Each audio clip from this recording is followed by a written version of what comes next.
Hey folks, welcome back.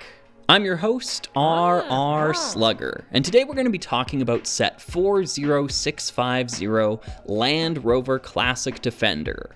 However, we're going to be looking at it in a very different way. About a year ago, I met Matthew Schifrin, founder and CEO of the nonprofit organization Bricks for the Blind. Through chatting with him, I was introduced to a world I had never given serious thought to. How do visually impaired people interact with LEGO? Moreover, how does LEGO help them interact with the world? Those are big topics, but before we dive into them, let's get some context. Matthew and childhood friend Lilia developed a method of text-based instructions that could be interpreted through a screen reader or braille system. At first, this was just a one-off thing, but they both recognized the potential there, and, well, you know what? Why don't I just let Matthew himself tell you the story? Bricks for the Blind these whole LEGO instructions started on my 13th birthday, and I had a family friend who came over and she said, "Hey, here's a box." And I said, "Okay, that's great." And she gave me a box and she gave me a binder, and in the box was a LEGO Prince of Persia set, a Middle Eastern palace, and it was 800 something pieces, and it was a big set. And she said, no, you're missing the point. Open the binder," she says. Okay, fine. I opened the binder, and in it are hand-brailled instructions.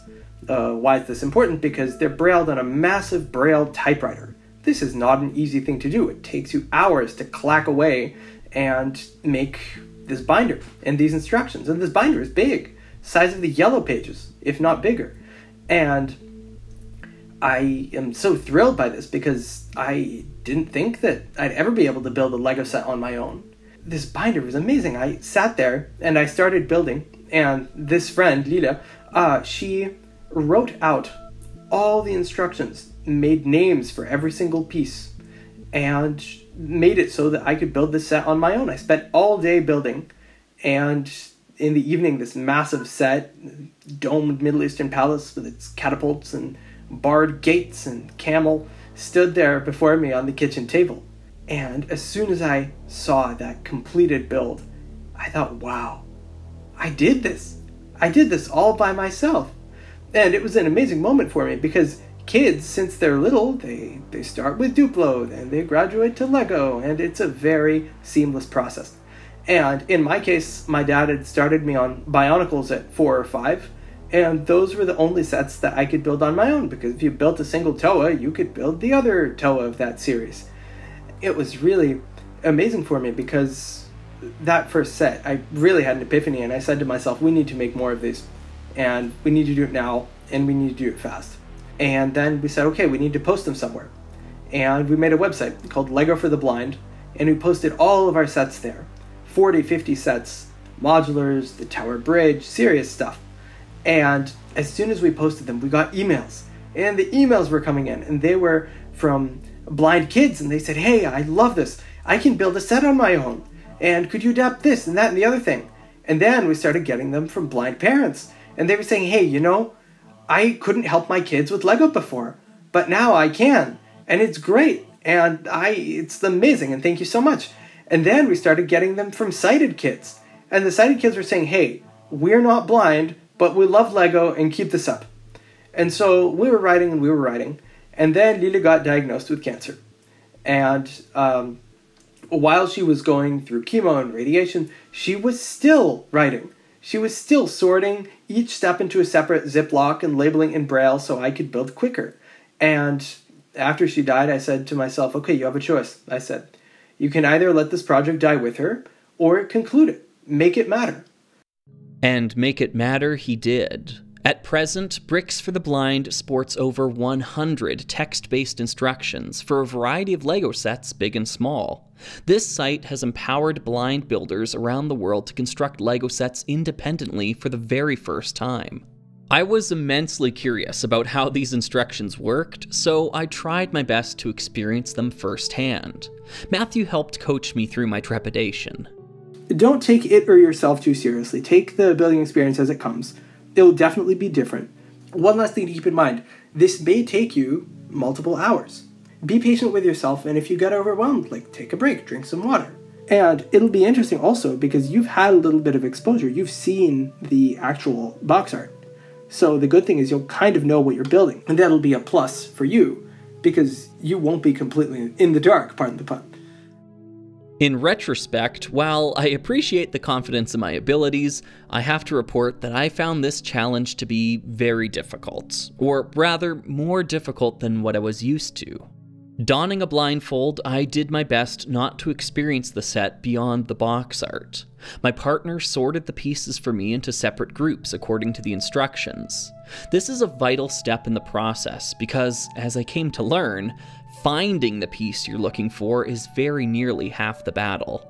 With the help of a sighted friend or screen reader, a typical step goes something like this.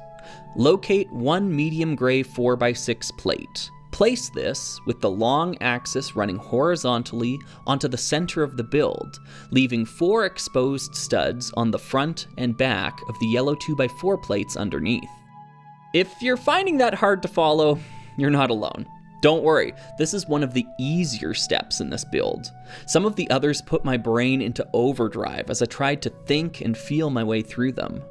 Without the use of my eyes, I came to realize that the way we normally regard pieces, color, size, type, was actually the opposite of what I wanted. With touch alone, red 2x4 brick is a lot less useful than brick 2x4 red. The latter allows me to feel for the type, then worry about the size, and for most visually impaired users, the color is non-essential anyways. For as challenging as I found the instructions, it was the hunting for the pieces to begin with that gave me the most grief. I can't stress this enough. Even though each section limited my brick pool to less than 20 pieces, without the use of my eyes, feeling my way for the few parts I needed sometimes took several minutes. The small baking pan I used for keeping my pieces from running away on me felt unfathomably vast. After a couple of hours of building, I did indeed need a break. When I removed my blindfold and saw just how small this dish was in contrast to how labyrinthian it felt, I was moved to tears.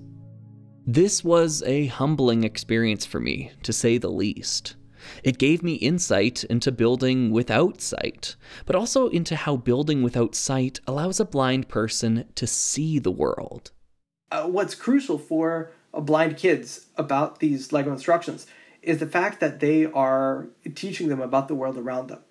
And for a blind kid, you've ridden in a car, but you haven't laid on top of your entire car to get the shaping and the form of it.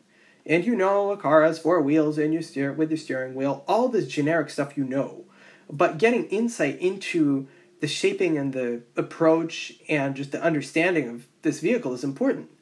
And buildings and spaceships and, I don't know, the Millennium Falcon looks like a, quote, depressed pancake, quote, as I called it when I went to LEGO and saw the UCS one. But buildings also, like we've heard about the Statue of Liberty getting destroyed in every single action movie. But the ability to feel it, the ability to understand it all, and the scaling really helps because you're able to, that downscaled minifig scale version really allows you to capture those details that you couldn't do if you climbed that statue yourself.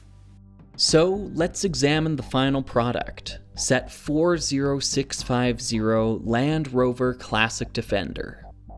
This model is roughly the size of a pound of butter. Measuring 6 by 14 studs, this vehicle can accommodate one minifigure behind the driver's seat with room for storage in the rear.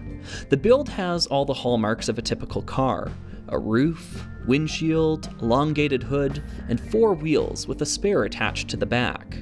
The roof is removable to allow placing the included minifigure inside.